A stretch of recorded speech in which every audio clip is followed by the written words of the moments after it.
Sommes-nous les prochains sur la liste? C'est la question que se pose aujourd'hui le gouvernement de la Moldavie en pleine crise ukrainienne. Les autorités de Chisinau doivent faire face à une réalité semblable. Il y a une minorité russophone importante. Il y a aussi un territoire séparatiste, la Transnistrie. Alors pour prévenir ce danger, eh bien, la Moldavie a demandé à Bruxelles une intégration accélérée à l'Union européenne. Mais l'Europe tiendra-t-elle ses promesses? Un témoignage exceptionnel ce soir sur TV5 Monde. Le Premier ministre moldave Iurie Leancă est le grand témoin de votre 64 minutes. Bonsoir à vous, Monsieur le Premier ministre. Merci d'être avec nous en direct de Chisinau, la capitale de la Moldavie. Vous nous accordez donc cet entretien exceptionnel alors même que la crise ukrainienne bat son plein à vos frontières. Avant de vous entendre, Monsieur le Premier ministre, et pour bien comprendre, voici quelques éléments pour mieux cerner les enjeux autour de la Moldavie. Ce rappel est signé Stéphane Stasi. C'est un pays de la taille de la Belgique, 33 000 km² coincé entre la Roumanie et l'Ukraine, au carrefour de deux cultures, le monde slave à l'est et le monde roumain à l'ouest. Une diversité que l'on retrouve dans la composition de sa population. Sur les 3 500 000 Moldaves, plus de 78% sont roumains, plus de 8% ukrainiens et environ 6% russes. Restent plus de 4% de Gagaouze, une minorité turcophone du sud du pays, ainsi que des Bulgares, une population à 98% orthodoxe. Cette diversité n'est pas sans poser problème. La Transnistrie tout d'abord. Cette région russophone à l'est, la plus industrialisée du pays, est tournée vers l'Ukraine et la Russie. Elle bénéficie depuis un conflit avec Chisinau, la capitale, en 1990, d'un large statut d'autonomie. Des militaires russes, 1500 hommes environ, stationnent d'ailleurs dans cette enclave officiellement pour une mission de maintien de la paix. L'autre région autonome, c'est la Gagaouzie. Elle l'est depuis 1994. Sa population est historiquement également tournée vers la Russie.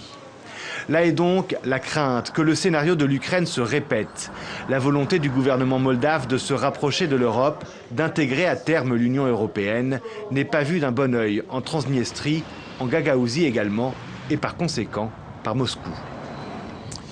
Le Premier ministre de la Moldavie, Iurie Leancă, avec nous ce soir sur TV5 Monde en direct de Chisinau.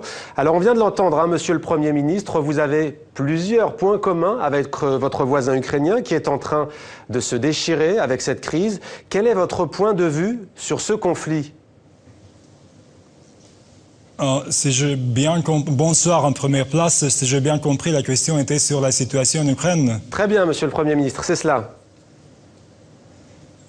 Bien sûr que nous sommes très préoccupés par les développements en Ukraine. C'est notre voisin, c'est un pays avec qui nous partageons une frontière très longue, plus de 1200 km. C'est un pays très important pour nous du point de vue énergétique, du point de vue des relations très étroites, économiques, culturelles, bien sûr, humaines. C'est un pays aussi qui pourrait influencer de manière très positive ou moins positive le déroulement de la situation en Transnistrie. C'est pourquoi ce qui se passe là-bas a généré beaucoup de préoccupations et d'inquiétudes en Moldavie. C'est pourquoi aussi c'est très important de notre côté de stopper ce développement très dangereux et d'utiliser tous les mécanismes internationaux qui sont à notre disposition et de trouver des solutions, de normaliser la situation. Ce qui se passait à Odessa, un pays qui se trouve pas très loin de nous, c'est seulement 200 km, quand on a perdu beaucoup de vies humaines, beaucoup de personnes étaient blessées, c'est bien sûr augmenter le niveau de tension et d'inquiétude en Moldavie. D'autres points, ce qui se passe en Moldavie, bien sûr, pourra affecter la situation économique et les objectifs qu'on se propose d'attirer cet an. C'est pourquoi, encore une fois, la question la plus importante pour nous, c'est de trouver une solution, de stopper cette escalation de la situation. Et bien sûr que pour nous, le principe principal, c'est de respecter la souveraineté et l'intégrité territoriale de l'Ukraine. Alors cette situation vous donne, Monsieur le Premier ministre, une position stratégique. Quelle est aujourd'hui votre priorité en tant que chef du gouvernement de la Moldavie? Bien sûr que la priorité du gouvernement et des autorités moldaves, c'est de continuer le processus de modernisation, c'est-à-dire de européanisation de la Moldavie. Et cela signifie de continuer le parcours européen, c'est-à-dire de faire le rapprochement avec l'Union européenne, c'est-à-dire avec les valeurs, avec les standards européens qui a fait preuve de leur viabilité déjà dans d'autres pays de l'Europe centrale. La plus principale, c'est de continuer des déficits, de créer des institutions fonctionnelles, d'avoir ici en Moldavie un marché, en économie de marché fonctionnel, et bien sûr de respecter les droits de l'homme, les droits fondamentaux. En même temps, c'est bien sûr très important de continuer avec les réformes dans la justice, de lutter contre la corruption et de faire preuve à nos partenaires européens que nous ne sommes pas européens seulement du point de vue géographique ou historique, mais aussi du point de vue que nous voulons partager les mêmes valeurs et les mêmes standards. Nous avons des élections en fin de cette année, c'est pourquoi la tâche la plus importante pour le moment, c'est de convaincre les citoyens moldaves que le parcours européen, ça correspond aux meilleures aspirations et meilleurs intérêts des citoyens moldaves. Alors vous aspirez, Monsieur le Premier ministre, c'est quelque chose de très facile, mais c'est pas impossible. Vous aspirez, Monsieur le Premier ministre, à intégrer l'Union européenne de manière accélérée, avec un objectif d'adhésion en 2019, très exactement, dans 5 ans. Donc, la presse française, notamment, lit ce processus à la crise en Ukraine. Est-ce que c'est bien cela ? Vous savez qu'on a beaucoup réfléchi sur la crise en Ukraine, sur les motifs et les causes de cette crise.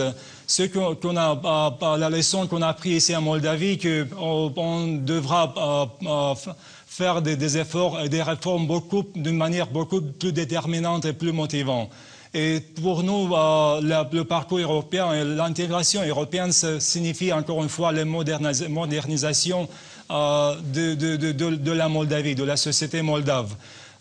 C'est vrai qu'on a décidé d'avoir un objectif d'adhésion.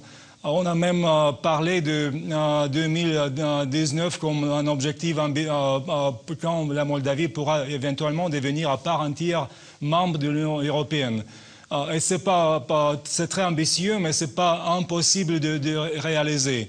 Je me souviens, 2 ans avant, quand on parlait de la tâche d'avoir le régime sans visa, le nombre de sceptiques à Chisinau, à Moldavie, c'est-à-dire, mais aussi dans plusieurs capitales européennes. Aujourd'hui, c'est déjà une réalité, c'est quelque chose qui marche et c'est le résultat d'un travail commun avec les partenaires européens. À propos, je me souviens très bien de la rencontre que j'ai eue à Paris avec l'ancien ministre des Affaires intérieures, l'actuel Premier ministre français, qui m'a assuré de la soutien total de la France pour aboutir cet objectif de régime sans visa. Aujourd'hui, les citoyens moldaves sont beaucoup plus libres. Vous évoquez les visas. Ayant ce droit de voyager sans visa dans l'espace européen. C'est pourquoi j'espère que les partenaires européens, notamment quand nous nous trouvons dans cette crise, pourront comprendre mieux que sans avoir une perspective très claire européenne, sans nous donner la lumière et la finalité de notre engagement, ce sera très difficile d'établir dans notre région une stabilité et une situation de prospérité. Alors la Russie, Monsieur le Premier ministre, ne voit pas d'un très bon œil votre rapprochement avec la Moldavie. Vous avez envie d'Europe, mais la Russie... Vous avez envie d'Europe, Monsieur le Premier ministre, mais la Russie, elle, n'est pas tout à fait d'accord avec cette orientation. C'est d'ailleurs comme ça qu'a commencé la crise en Ukraine. Est-ce que vous n'avez peur, est-ce que vous ne craignez pas que ça vous attire à votre tour des problèmes ? Non, il y a quelques éléments très importants. Le premier principe, c'est que c'est notre droit souverain de choisir. Et on a fait déjà ce choix stratégique. Il y a presque 4 ans et demi quand les partis qui sont venus au pouvoir et ont constitué l'alliance qui est au pouvoir aujourd'hui en Moldavie, qui de manière très claire et sans ambiguïté ont déclaré que le but principal, fondamental, stratégique de notre pays, c'est l'intégration européenne. Mais pour nous, l'intégration européenne, ça signifie que la Moldavie deviendra plus prévisible, plus stable, ça signifiera beaucoup plus de prospérité pour la Moldavie et pour les régions. C'est-à-dire que nos partenaires, pas seulement de l'Union européenne, mais aussi nos partenaires russes, les partenaires ukrainiens, devront gagner de cette perspective très claire et de ce parcours de notre pays. Encore une fois, l'intégration européenne de la Moldavie vers l'Union européenne, ça ne signifie pas de détériorer les relations avec les partenaires russes. Au contraire, encore une fois, ça va donner à la région entière, et notamment la Moldavie, un caractère beaucoup plus prévisible et stable. Monsieur le Premier ministre, on évoquait la Russie, il y a aussi des réactions dans l'ouest de l'Europe. Prenons par exemple la France ou encore la Belgique. Il y a souvent dans ces pays-là des polémiques sur l'élargissement de l'Union européenne à des pays comme la Moldavie. Beaucoup de gens ont peur des conséquences sur le plan économique, sur le plan du travail, avec une concurrence déloyale sur le plan social. Quel est votre avis à ce sujet? Que répondez-vous à ces inquiétudes? C'est une question légitime, mais je pense qu'il y a des réponses et des réponses positives à ceci exprimées par des politiciens et citoyens français ou belgiques ou d'autres pays membres de l'Union européenne. Premièrement, je voudrais mentionner que l'intégration européenne de la Moldavie, avec une population petite, pas nombreux de tout, va bien sûr apporter des avantages, pas seulement pour la Moldavie, mais par les régions. Et ce qu'on a aujourd'hui, quand le statut de la Moldavie, c'est seulement d'un pays voisin, ça signifie seulement d'avoir une situation d'incertitude. Et l'incertitude génère et produit de l'instabilité. Je suis sûr et certain que si la Moldavie aura aujourd'hui la perspective européenne claire, et c'est la même situation avec l'Ukraine, on pourra éventuellement éviter tout le développement tragique qu'on témoigne aujourd'hui en Ukraine. Deuxièmement, la Moldavie, c'est un pays avec un développement très dynamique économique.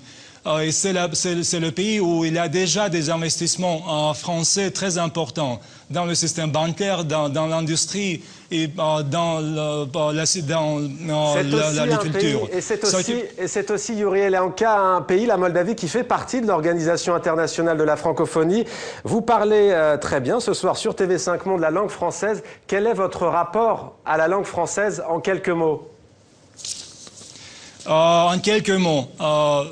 L'appartenance culturelle de la République de Moldavie à l'espace francophone et européen est incontestable. Et les valeurs francophones, c'est très fort. Et la langue française, à propos, c'est très fort présent en Moldavie historiquement. Et l'origine latine de nos langues, de la langue roumaine et de la langue française, a joué dans ce sens le rôle déterminant. Actuellement, la République de Moldavie continue de rester une promotrice persévérante des traditions francophones et qui se matérialise à travers la culture, l'éducation, la recherche et la dimension économique en Moldavie. Car les investissements francophones, comme j'ai déjà mentionné en Moldavie, sont nombreux et très forts. Merci. Les institutions qui accompagnent les projets francophones en Moldavie, ce sont bien sûr l'Alliance française, c'est l'antenne de l'Agence universitaire de la francophonie, c'est les ambassades de la France, de Belgique, de Canada, mais bien sûr c'est la présence de capitales francophones comme Lafarge, comme Société Générale, comme Orange et d'autres entreprises importantes francophones. Merci beaucoup Yuri Leanka. Merci à vous, Monsieur le Premier ministre de la Moldavie, d'avoir accepté de répondre à nos questions en français sur TV5 Monde. Merci à vous.